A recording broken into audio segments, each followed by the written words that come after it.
Good morning, sports betting fans. This is Hardways Mike with SBI. It is presently 2:45 in the morning. I am doing my very best to stay up until 5 o'clock this morning when the Women's World Cup final between Spain and England kicks off.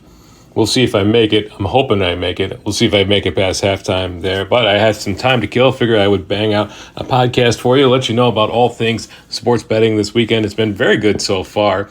Around Major League Baseball yesterday, Saturday, great days. A couple of blowouts here. We had the Rockies beating the White Sox 11-5. The Mets over the Cardinals 13-2. Red Sox absolutely slammed the Yankees 8-1. The only offense for the Yankees in that, the only run was an Aaron Judge solo home run. The Yankees have now lost 7 in a row, 3 games under 500. They are on a complete slide here.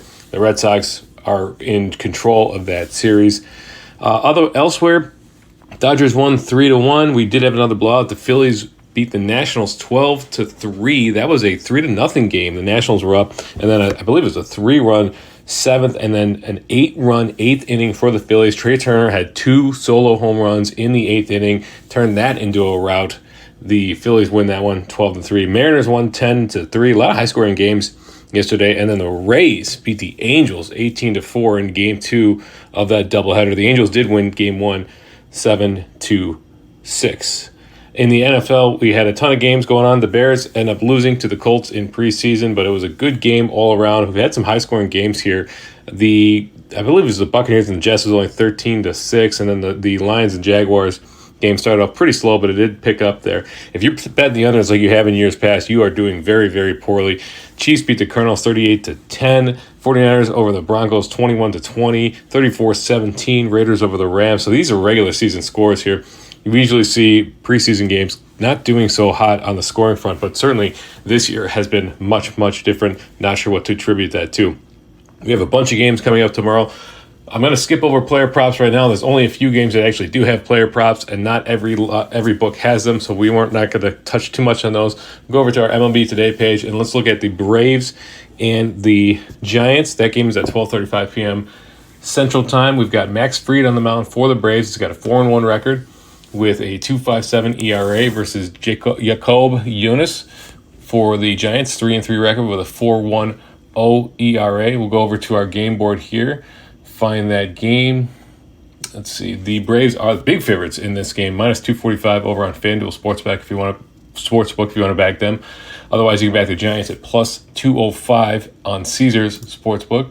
Another game you might be interested in is the Guardians and the Tigers. Logan Allen on the mound for the Guardians, 6-5 with a 3.33 ERA versus Eduardo Rodriguez, 8-6 for the Tigers with a 3.13 ERA in that game. The Tigers have been playing better ball as of late. They have been the laughingstock of the AL Central for a while, but they've certainly been playing better. In fact, they're very close to even with the Guardians. Guardians are the favorite, minus 108 on FanDuel Sportsbook, but you can get the Tigers at minus 4 over on Bet Rivers. Let's see, we got the Cubbies and the Royals. Let's take a look at that game. That game also is it's a 120 game, pretty standard for the Cubs. Cubs are the favorite in that, big favorite. Minus 205 over on DraftKings Sportsbook, probably because Kyle Hendricks is on the mound, 4-6 record with a 4 even ERA versus Jordan Lyles for the Royals. 3-13 record, not a great year for him. 6.30 ERA there. You can get the Royals at plus 188 on FanDuel. That's a bit of an outlier. Everywhere else has plus 170 or plus 175 there. And then let's take a look at, before we get to our series spotlight, which is the Yankees and the Red Sox. The Red Sox have taken the first 2 in that. We do have a full slate today. So one more, the Brewers and the Rangers. Rangers are trodden now. Max Scherzer, again, 12-4 record with a 3.67 ERA this year between the two clubs, doing very, very well. But Adam Hauser on the mound for the Brewers, 4-4 record with a 4.43 ERA. Excuse me. For the Brew Crew there. Let's pull up that game, and we will find that is the Rangers are the favorite net, minus 188 over on FanDuel Sportsbook. If you want to back the Brewers, you can get them. Best line I'm seeing is plus 175 on. You can get that at a couple of places, Caesars and PointsBet. So let's go over to our series spotlight. The last game in our series spotlight is the Red Sox and the Yankees, and I believe that's a 12:35 p.m. Central Time game. So we'll pull that game up, and the Yankees are the favorite in this. Yankees, let's see, who's on the mound for the Yankees here? Where did that game go? So Clark Schmidt on the mound for the Yankees.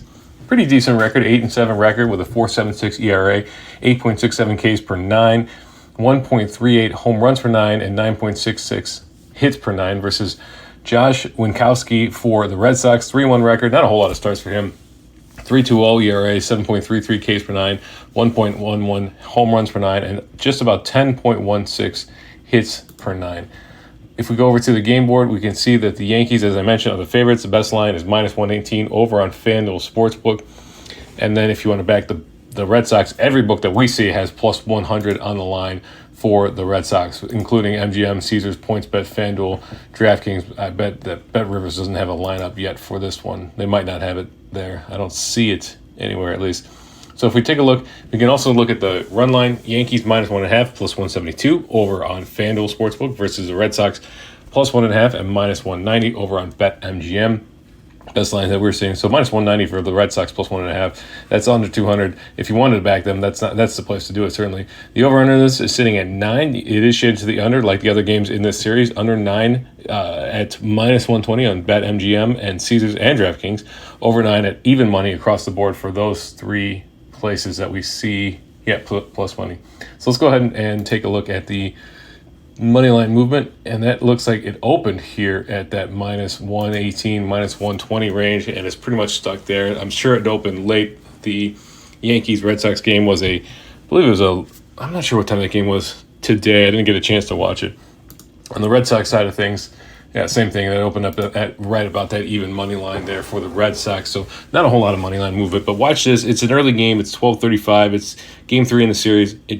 We'll see some money line movement and of course player props. Right now we've got a projected score of Yankees 5.25 to Red Sox 3.75 with a 54.1% chance for the Yankees to win. Big question is, can the Yankees get some offense going? They have not been doing terribly well. Judge did bring a little spark, but still 1 run yesterday, only 2 hits versus the Red Sox, 8 runs and 12 hits. And then the day before that game, the Red Sox did win that one. Let me pull that up here. Yeah, 8-3. So they did score 3 runs, 2 in the 8th there, 10 hits. But we've seen several games this year where the Yankees just cannot muster any offense whatsoever. So if they can get their bats going, if they can get hot, they can certainly win this game, maybe turn the season around. It might be too little, too late, however. The Braves, 80-42, their record. I'm just looking through the some other notable things in Major League Baseball. They won their 11,000th game in franchise history the other day, which makes them only the 5th MLB franchise to do that. I'm just flabbergasted what the Braves are doing. And as a Braves ticket holder for both the NL and I want to say the Super Bowl, but the World Series, I'm pretty happy about that. The Braves are by far the best team in Major League Baseball this year. Although the Dodgers are right there nipping at their heels, so are the Orioles, and the Rangers are a little ways back. That's it for Major League Baseball. As I mentioned, there's not a whole lot of games with player props, so I'm going to skip over that and just head over to NASCAR. We've got NASCAR Annual Go Bowling at the Glen 2023. Chase Elliott's a favorite in that, plus 500. These odds are courtesy of DraftKings Sportsbook. Behind him, William Byron at plus 550, Kyle Larson at 650, Denny Hamlin at 650, and Allmendinger at 750. If you're betting that, I believe that NASCAR event starts at 2 o'clock p.m. Central Time. Just be aware of that. EPL, we had a bunch of English Premier League games going on already today, or this weekend. Match day 2 is in full swing. Liverpool beat Bournemouth 3-1. Tottenham beat Manchester United 2-0, which was a bit of a surprise, and then Man City ends up blanking Newcastle 1-0. We got 2 games tomorrow, and let's go ahead and pull up the lines for these games over on SBI. Chelsea, this is draw no bet, -200 versus West Ham, +165. That -200 is over on DraftKings Sportsbook. And then Caesars has that West Ham +165. Aston Villa is a favorite in that game, -330 over on DraftKings. And then Everton looks like that's also on Caesars Sportsbook, +250. So match day 2 wraps up on Monday. I believe it's a 2 o'clock game. We've got 2 games tomorrow and then 1 game on Monday. In the PGA, Scotty Scheffler, he must have heard me in the podcast earlier this week because he has come roaring back into this tournament, the BMW Championship. He is now tied with Matthew Fitzpatrick, and what a story for Matthew Fitzpatrick this year. A Northwestern graduate, Illinois native. He has done incredible things in the PGA over the last 12 months or so. So Fitzpatrick and Scheffler are both at 11 under. Scotty Scheffler's putting was just absolutely on point this weekend, especially today. Couldn't have done better. So they're tied with first, and Scotty Scheffler is the favorite to win this at plus 130. I am holding a ticket for Scotty Scheffler to win, so I am hoping that he can hold on for one more round. Right behind those guys is Brian Harman. He's also he's 10 under, and he's plus 600 to win. Max Homa is at 9 under. Max Homa had the lead coming into today, and now he's dropped back to 9 under. He's plus 900 to win. And then you've got a bunch of guys, a couple guys at 5, Rory McIlroy and Victor Hovland, both at 8 under. Rory's at plus 1,000, Victor Hovland at plus 1,400. And then you've got several guys at 7, including notable names Xander Schauffele and Justin Rose. From there, let's head over to the World Cup. We had the third place game take place early this morning, late last night, whatever you want to call it. The third place game, it was an exciting game. It was 3-1 in terms of, 2-0, looking at the wrong score there. Sweden ends up, I think they put one in net very quickly early on, and then they end up winning 2-0 over Australia. So Sweden takes the third place trophy in the Women's World Cup this year. As I mentioned, we are just about 2 hours out from Spain and England starting. It's at 5 o'clock Central Time. If we look at the odds, we've got Spain. These are the three-way money line odds. So Spain plus 170, draw plus 190, so tie, regulation time tie, and then England plus 180. So pretty even across the board. To win the cup, lift the trophy, whatever you want to say, Spain minus 115 versus England minus 110. So Spain, slight favorite there. We could also do draw no bet at minus 115. England, or for Spain, and then England minus 105. The over-under in this at 2.5, it is shaded heavily to the under at minus 185. If you want to take the over, 2.5 goals, that is plus 145. These odds are all courtesy of DraftKings Sportsbook. Again, I'm going to be watching this. I'm excited for it. I've got tickets on both Spain and England, so I'm pretty spread out or even either way. I'm just hoping for a good match and hoping that staying up is making it worth it. Again, my name is Hardways Mike with SBI. I apologize if the volume is a little light tonight. I'm trying not to wake up everyone in this household as I get ready for the Women's World Cup. That's it for me. We'll be back later this week. We'll talk Monday with Aces High as usual, and we will talk Dinger Tuesday on Tuesday, as well as our Series Spotlight for next week. As we say over here in SBI, you don't always have to bet, but when you do, wager wisely.